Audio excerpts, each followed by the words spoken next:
Hello. आज हम पढ़ेंगे राजेंद्र यादव कथाकार, उनका साहित्यिक जीवन, साहित्यिक परिचय। उनका जन्म 28 अगस्त 1929 को आगरा उत्तर प्रदेश में हुआ था और मृत्यु 28 अक्टूबर 2013 में 84 वर्ष की अवस्था में हुआ था। उनकी पत्नी का नाम मनु भंडारी है, जिनसे हम सब परिचित हैं। एक कहानी यह भी मनु भंडारी की ही रचना है और रजनी भी इन्हीं की रचना है। हम सब इनसे विदित हैं और इन्होंने उपन्यास, कहानी, आलोचनाएं, इन सब पर अपनी लेखनी चलाई है। मुख्य रचनाएं हैं इनकी। उपन्यास है इनका सारा आकाश, उखड़े हुए लोग, शह और मात, कहानी संग्रह, देवताओं की मूर्तियाँ, खेल खिलौने, जहाँ लक्ष्मी कैद है, आलोचना कहानी, अनुभव और अभिव्यक्ति, कांटे की बात, 12 खंडों में। भाषा इनकी हिंदी थी और इन्होंने को शलाका सम्मान पुरस्कार की उपाधि मिली भी है। राजेंद्र यादव संयुक्त मोर्चा सरकार में वर्ष 1999 से लेकर के 2001 तक प्रसार भारती के सदस्य भी बनाए गए थे। हिंदी साहित्य की सुप्रसिद्ध पत्रिका हंस के ये संपादक रहे हैं और लोकप्रिय उपन्यासकार भी थे। राजेंद्र यादव ने 1951 ईस्वी में आगरा विश्वविद्यालय से एमए हिंदी की परीक्षा प्रथम श्रेणी में प्रथम स्थान के साथ उत्तीर्ण की। जिस दौर में हिंदी की साहित्यिक पत्रिकाएं अकाल मौत का शिकार हो रही थी, उसी दौर में हंस का लगातार प्रकाशन राजेंद्र यादव की वजह से ही संभव हो पाया। उपन्यास, कहानी, कविता और आलोचना सहित साहित्य की तमाम विधाओं पर उनकी समान पकड़ थी। हिंदी पत्रिका हंस के 25 साल और हिंदी साहित्य the great showman Rajendra Yadav यदि भारत में आज हिंदी साहित्य जगत की लब्ध प्रतिष्ठित पत्रिकाओं का नाम लिया जाए तो उनमें शीर्ष पर है। हंस और यदि मूर्धन्य विद्वानों का नाम लिया जाए तो सर्वप्रथम राजेंद्र यादव का नाम सामने आता है। साहित्य सम्राट प्रेमचंद की विरासत व मूल्यों को जब लोग भुला रहे थे, तब राजेंद्र यादव ने प्रेमचंद द्वारा 1930 में प्रकाशित पत्रिका हंस का पुनर्प्रकाशन आरंभ करके साहित्यिक मूल्यों को एक नई दिशा दी। अपने 25 साल पूरे कर चुकी यह पत्रिका अपने अंदर कहानी, कविता, लेख, संस्मरण, समीक्षा, लघु कथा, गज़ल इत्यादि सभी विधाओं को उत्कृष्टता के साथ समेटे हुए है।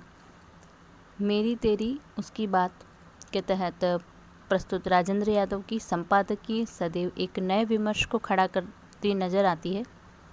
यह अकेली ऐसी पत्रिका है जिसके संपादकीय पर तमाम प्रतिष्ठित पत्र पत्रिकाएं किसी न किसी रूप में बहस करती नजर आती हैं। समकालीन सृजन संदर्भ के अंतर्गत भारत भारद्वाज द्वारा तमाम चर्चित पुस्तकों एवं पत्र पत्रिकाओं पर चर्चा मुक्तसर के अंतर्गत साहित्य समाचार तो बात बोलेगी के अंतर्गत कार्यकारी संपादक संजीव के शब्द पत्रिका को धार देती है। साहित्य में अनामंत्रित एवं जिन्होंने मुझे बिगाड़ा जैसे स्तंभ पत्रिका को और भी लोकप्रियता प्रदान करते हैं। कविता से लेखन की शुरुआत करने वाले हंस के संपादक राजेंद्र यादव ने बड़ी बेबाकी से सामंती मूल्यों पर प्रहार किया और दलित व नारी विमर्श को हिंदी साहित्य जगत में चर्चा का मुख्य विषय बनाने का श्रेय भी उनके खाते में है।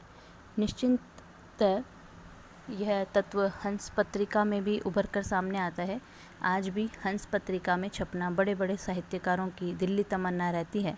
न जाने कितनी प्रतिभाओं को इस पत्रिका ने पहचाना, तराशा और सितारा बना दिया। तभी तो इसके संपादक राजेंद्र यादव को हिंदी साहित्य का द ग्रेट शोमैन कहा जाता है। निश्चित साहित्यिक क्षेत्र में हंस व इसके विलक्षण संपादक राजेंद्र यादव का योगदान अप्रतिम है। इनके कुछ उपन्यास के नाम, कहानी और आलोचनाओं के नाम यहाँ दिए गए हैं। एक बार हम देखते हैं।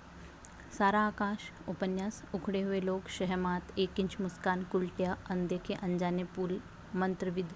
कहानियाँ हैं देवताओं की मूर्तियाँ, खेल खिलौने, जहाँ लक्ष्मी कैद है, छोटे छोटे ताजमहल, किनारे से किनारे तक, आलोचना है कहानी, अनुभव और अभिव्यक्ति, कांटे की बात, 12 खंड, प्रेमचंद की विरासत, 18 उपन्यास, औरों के बहाने।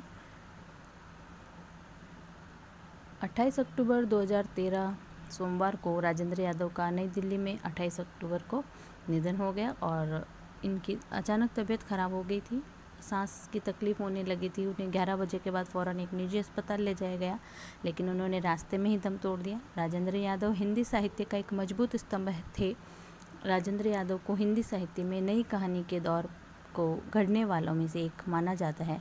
उन्होंने कमलेश्वर और मोहन राकेश के साथ नई कहानी आंदोलन की शुरुआत की।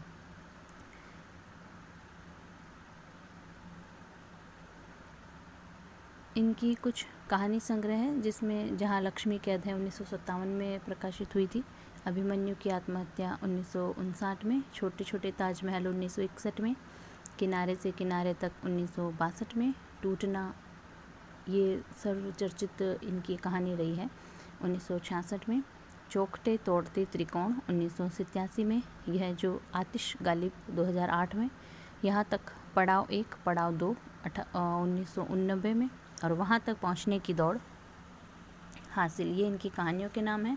अब हम इनके उपन्यासों के नाम देखते हैं। प्रेत बोलते हैं 1951 में और सारा आकाश 1955 में। तो ये दोनों एक ही उपन्यास है, लेकिन इनको सारा आकाश नाम से भी ये उपन्यास जाना जाता है, तो इसके बारे में भी प्रश्न किया जाता है। उखड़े हुए लोग 1956 में, उल्टा 1958 में, शहमात 1959 में, अनदेखे अनजाने पुल 1963 में, 1 इंच मुस्कान इन्होंने अपनी पत्नी मनु भंडारी के साथ लिखा था 1963 में, मंत्रविधा 1967 में, एक था शैलेंद्र 2007 में। नाटक इन्होंने लिखे थे चेखव के 3 नाटक, सीगल, 3 बहनें, चेरी का बगीचा। और निबंध इनके हैं प्रेमचंद की विरासत 1978 में लिखा गया था, औरों के बहाने 1981, आदमी की निगाह में औरत, मुड़ मुड़ के देखता हूँ, अब वे वहाँ नहीं रहते, जवाब दो विक्रमादित्य, ये 2007 में लिखा गया था।